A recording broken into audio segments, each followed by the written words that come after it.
If by the grace of God, mabalik ako,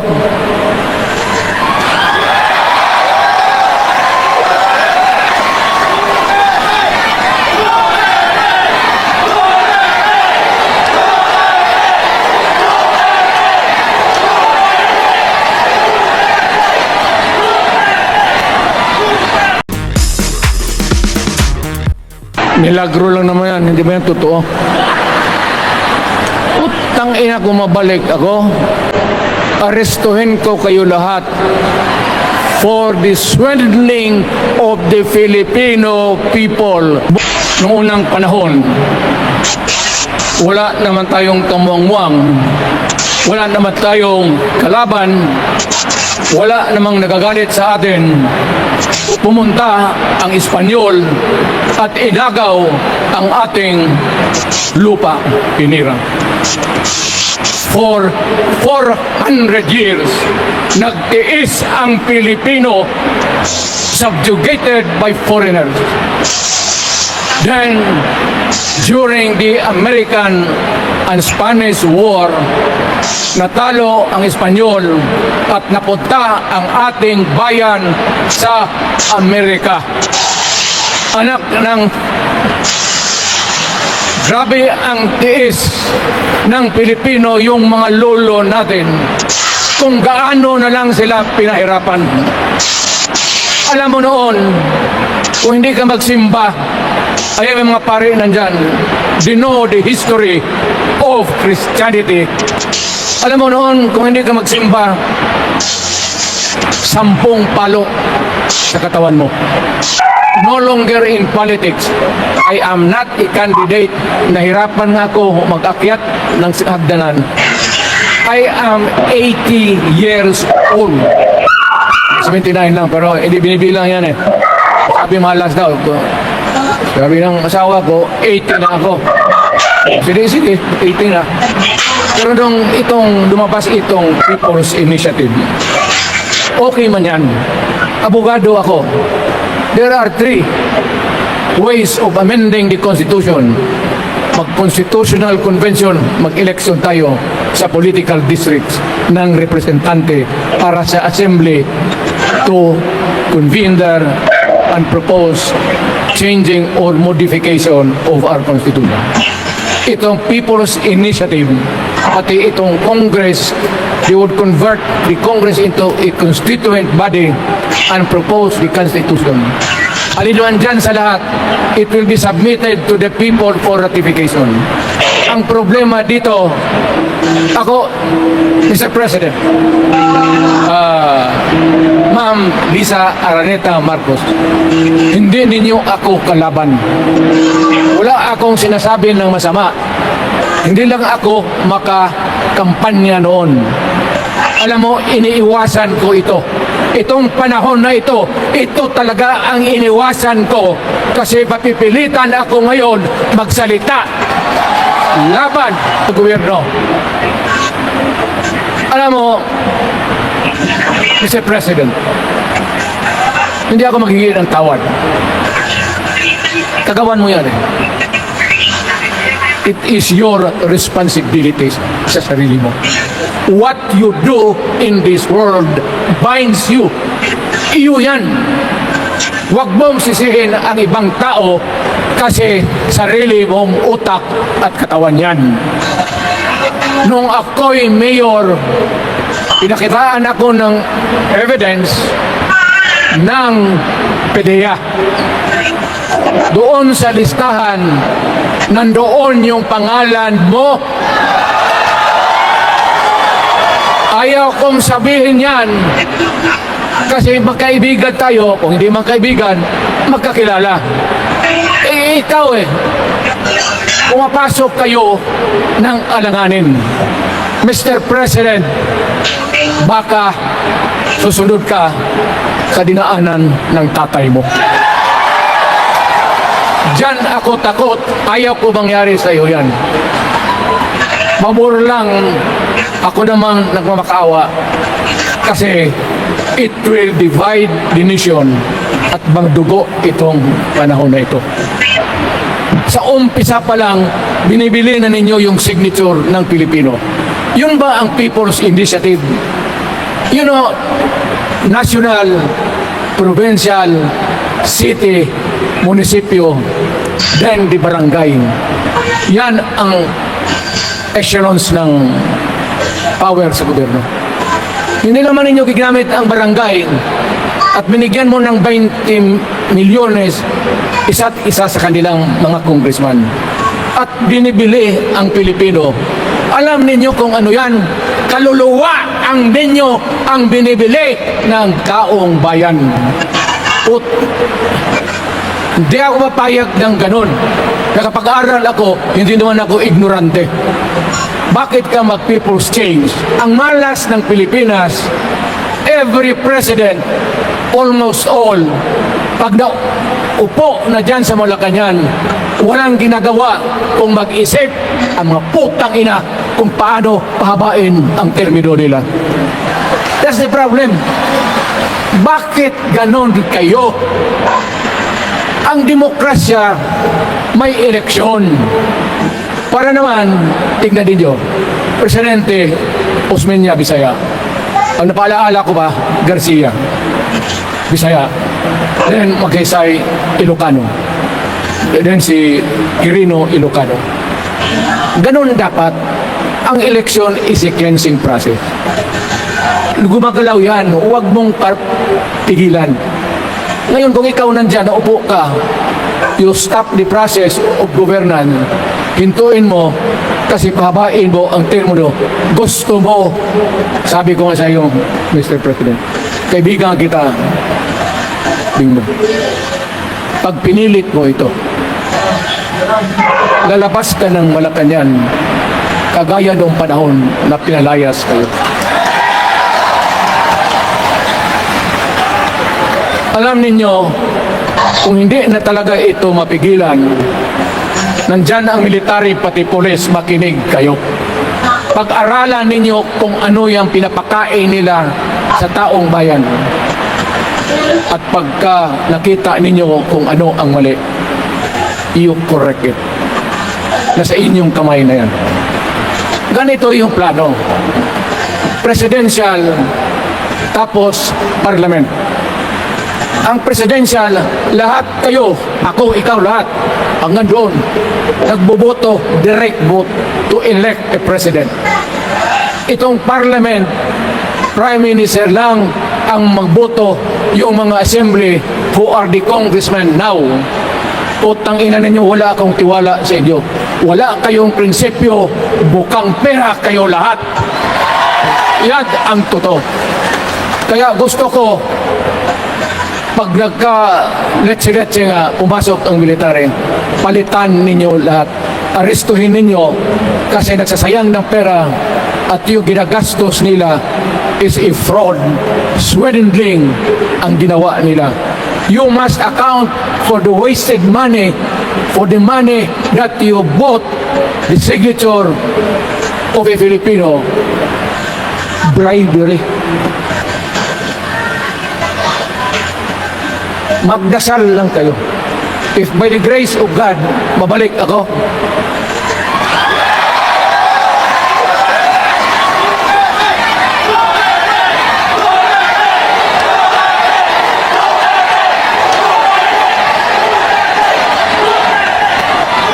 nilagro lang naman yan, hindi ba yan totoo? Utang ina kung mabalik ako, arestuhin ko kayo lahat for the swindling of the Filipino people. You committed fraud. Pinagsayangan ninyo ang pera namin. People's Initiative does not involve buying the vote or the signature of the Filipino. Talagang mga wala kayong prinsipyo, mga putang ina ninyo. Yun naman, paski ano ka, diyan katagal ako. Yan. Yung sa likod ko, umupo ako dyan. Vice Mayor ako. Diyan, Mayor ako, pinakamatagal. Naging congressman ako. Presidente. Kayo, nagpasok sa Congress, eleksyon, nanalo. Seiko. So, parang ganito, yung mga, para sa mga dalaga pati yung lalaki. Pasok niyan, Seiko. Paglabas niyan, pagkatapos, Rolex na. Pumunta ng Malacanang, nakatamaraw. Paglabas niyan, nagka-Mercedes-Benz. Busog kayo lahat. Tingnan ninyo yung mga bahay noon ng mga congressman at tingnan ninyo ngayon kung ano kayaman sila, lalo na yung mga bahay nila sa Maynila.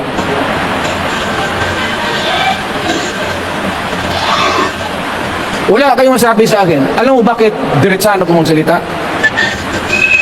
Ninipahat, wala ako. Paglabas ko sa Malacanang, lipat ako dito. Punta ako sa bahay ko para mag-retire. Ayaw ko sanang bumalik. Ayaw ko na. Matanda na ako. Putang ina, napapandol lang ako dyan eh. Kaya lang, marami akong magandang naisip kanina papunta dito. Kaya yung sumasayaw lang kasi yung mga alin. Nabakante tuloy, nakalimutan ko kung ano ko lang sa mga tawin. Huwag kayong magpaluko. Alam mo, Parliament, ang ambisyon niyan, karamihan, galing kay Lisa Marcos, pati kay Romualdez. Bongbong bangag yan. That's why, sinasabi ko na sa inyo ngayon, si Bongbong Marcos bangag noon, ngayong presidente na, bangag natin ang presidente. Kayong mga military, alam ninyo yan. Lalo na yung nasa Malacanang. Alam ninyo, the Armed Forces of the Philippines, alam ninyo, may drug addict tayo na presidente, putang inang yan. Ayun ang bakit ako nagkaroon ng kaso ng ICC. Sabi nila, pinapagpatay ko raw yung mga drug poser at drug addict. Mabutit na lang, wala na ako sa pwesto. Baka kasali ka pa. No, Mr. President, pinilit ninyo kami. Kayo yung nag-ano, sa Bisaya, kinikito yung Pilipino. You are testing the waters, not even. You are, pushing to the limits ang pasensya ng Pilipino. Huwag na huwag mong gawin yan. Huwag mong gawin yan, huwag mong ituloy yan, kaya magkagulo. Pag hindi namin napilitan kayo sa mga rallies, sa aming mga boses, ang sentimento namin, ako'y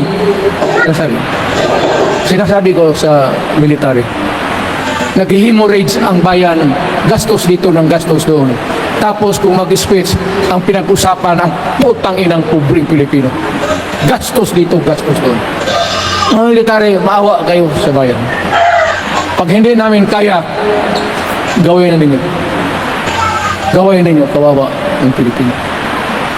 Alam mo, Presidente, tapos mag-Parliament, tumatakbo ng assemblyman o congressman niya si Sandro, tapos ipasok nila sa assembly, gawain nilang prime minister. Yan nga ang sakit ng Pilipino. You want to perpetuate yourself in power at the expense ng buhay ng bayan. Mabuti sana kung bright kayo. Kung drug addict lang naman at may asawa kang hungry for power, tapos may isa itong taga Leyte, gusto siyang mag-prime minister at gawin niya itong Bongbong, diyan ka lang, ako ang bala, ceremonial president ka na lang, ako na ang magpatakbo ng bayan sa parliament. Yan ang plano nila. Yan ang hindi talaga matanggap natin. Kalukuhan yung putang ina. Huwag kayong, alam mo, bakit ako magkipag-away ng presidente? Marami siyang sundalo. Kaya natin. Kayong pumalag. Pero, there is always a time for everything. May panahon na ikaw ay sikat. Sa ayaw mo at sa hindi, may panahon ka talagang bababa dyan sa Malacanang. Gaano katagal ka man to hang on to the power, that is for God. to decide for the nation. Kami, patayin ninyo. Wala na akong silbi. Tapos na ako, naging presidente na ako. Nakatikim na ako ng pag-upo ng silya dyan sa Malacanang. Ganoon na lang ang ko, ang alaga ko sa bayan. Alam mo ba, tanungin mo yung lahat ng senador. Magbisita sila, isang kanin, isang pork chop, o isda, sabaw. Noong panahon ko, sabi ko yan lang ang mapakain ko sa inyo. Walang steak kasi mahal yan. Hindi natin pera itong kinakain na. Yan ang totoo. Magtanong kayo ng taga-Malacan dyan. Hindi ako nagpabibiga. Sinabi ko lang, huwag ninyong kalimutan, Mr. President, ang delikadesa. Mahirap yan. Magkaroon tayo ng... Ngayon, wala naman. Yun naman ang dapat ng pagpintuhan natin. Huwag kayong pumayag dyan. Binabastos kayo. Anong bakit? Kung bakit nadalhin tayo sa parliament? Anak ka na. So pag doon kontrolado na nila, pati yung anak na assured na maging, yan nga ang mahirap eh. Lahat na maging presidente, ang pamilya nila, walang inisip kung hindi paano titira dyan hanggang sa matapos ang panahon. May I remind you, itong election, papalit-palit ito. Para sa lahat, mayroong Ilocano, may Bicolano, may Bisaya. Hindi mo pwedeng suluhin yan. The election is a cleansing process. It does not, it's never the intention of whoever wrote the Constitution na ikaw, isang Pilipino, taga-Paway, taga-Batangas, taga-Davao, ikaw, Rodrigo Duterte, nandiyan ka na, huwag ka nang umalis. It was not the intention of the lawmaker. Demokrasya tayo, Mr. President. Huwag mong kalimutan na isang term ka lang pagkatapos bababa ka na.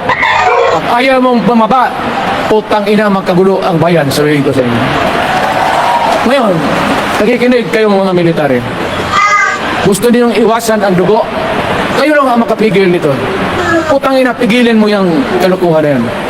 Pagka hindi itong rally na ito, it will multiply all over the Philippines and there will be problem. Kaya ako ang nauna kasi galit ako. Dumaan ako ng presidente. Not even for a minute did I think or was thinking of extending my term even for one day. Nung natapos ako sa araw na yun, bumaba ako, sumakay ako, lumipad ako dito sa Davao. Ikaw, Mr. President, hintayin mo yung 6 year, kalimutan mo na yung kay Romualdez kasi yan ang magpahamak sa iyo. At maraming magagalit sa iyo, pati na ang militar. Kaya hindi na ako magtatagal. Yun lang ang dasal ko. Reject. Protect the Constitution. I am calling now the armed forces and the PNP. Protect the Constitution. Trabaho ninyo yan. Huwag ninyong kalimutan. Kami, inyong dapat. You should worry about the nation. The millions of Filipinos. Huwag kayong mag-isip lang ng isang pamilya. Putang ina. Ilagay ninyo sa utak ninyo yan. Bahala kayo. Walang araw, magsisihan. Pero kasi umuulan naman, hindi ulan. Hindi, shower lang yan sa Malacanang, ginagawa nila, pasirit doon. Wala naman rin akong masabi. Kasi hindi ba nito eleksyon? Nakafocus lang ako sa People's Initiative and the way that they are handling the process of the People's Initiative. Ang nangyayari ngayon, hindi yan People's Initiative o hindi buying the people for their signature. At paumpisa pa lang, bayaran na. At maniwala ka ng Constitution na labasan maganda kung pirapirahin lang tayo. Balang araw, wala na ako sa buhay. Maybe 10 years, 5 years from now. you might want to change some provision. Eh, sabi nila, the usual excuses, economic provisions lang ang aming pakialaman. Putang ina, huwag kayong maniwala dyan sa mga yawa na yan. Puro kasing sinungaling ang mga ulol. Alam mo, pag nagtawag ka ng Constitutional Convention to People's Initiative or when you open the Constitution, hindi mo pwedeng limitahan ang powers na yan. It's unlimited. Kung ano ang gawain nila at kung ano ang utos ng may pera, kung bayaran sila, ipagbili talaga tayo. Ipaunahin na lang ako, nagkangi ako ng may mga congressman dito. Ito yung matitino. Nandito si Congressman Alvarez. Pumunta talaga siya. Hindi mo kasi niya ako hinayaya. Kapupunta sana ako ng Tagum. Para na ako galit talaga. Bakit po putang ina? Bakit? Bisaya ba makumutan ko na imong naong? Magharap sa akin, ganoon ko yung mukha mo. Bakit? Bakit bigyan mong problema ang Pilipino? Ano ang kasalanan ng Pilipino at gumagastos kayo, binibili milyon ng milyon, kayong mga congressman, utang ina, istapa yan, sweldo yan. Kaya sabi ko, by stroke of fate, nabalik ako dyan sa Malacanang, kayong lahat, kagaya ng Marcelo, ng tatay mo, Bongbong, kayong lahat congressman, nandoon kayo sa Krami. Ipasok kayo ng 2 taon para leksyon ninyo. Hindi ka maleksyon na kalukuhan ninyo. Wala. Hindi pa nga naayos ang kati. Ano bang, what's wrong with the Constitution? Tell me. Kung hindi yung inyong ambisyon. The real purpose itong constitutional changes sa People's Initiative is really to perpetuate those who are in power. Yan na lang ang ganin. Marami akong sabihin, maybe kung patayin nila ako, patukin yung aeroplano, wala na tayong magawa. May kung sino, alam mo na kung sino, yung sa Malacanang. Yun ang aristuhin ninyo. Sila nagpapisa ng kaluhan. Ladies and gentlemen, I am very thankful. Nandito kayo, mga Tagalog, Bisaya at Taga-Maynila. And I hope that we will continue to love our country. Magbigay sila ng pera, tanggapin ninyo, pera ninyo yan. Hindi ba ninyo na sa isip ninyo? Bigyan kayo ng 1,000, 100, tanggapin mo, pera ninyo yan. Pati yung sa bulsa nila, kinakain nila, at pinagpili ng bahay kung saan-saan, pera ninyo. So, make sure na bago kayo lumabas sila naman sa mundong ito, may panahon lahat, mamatay tayo. Mag-iwan kayo ng isang prinsipyo.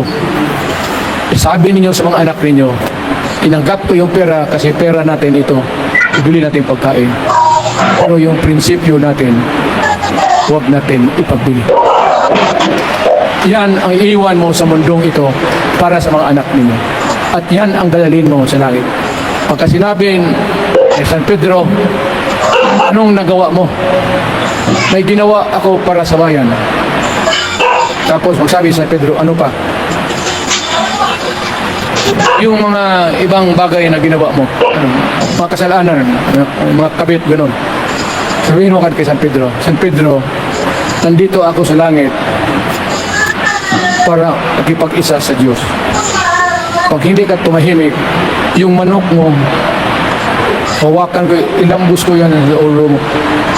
Utang ina ka. Buksan mo yung puwertahan at papasok tayo. Magkita-kita tayo sa langit. Lahat kayong hindi nabili. Sigurado ako, langit kayo.